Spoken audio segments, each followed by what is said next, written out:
Ba't tinatago mo yung mukha mo?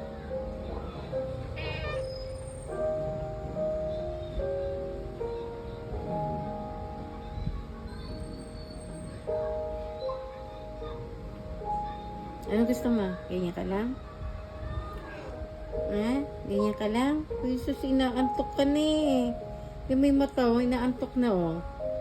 Uy, sus, pikit na eh. Antok ka na eh. Matulog ka na doon sa labas.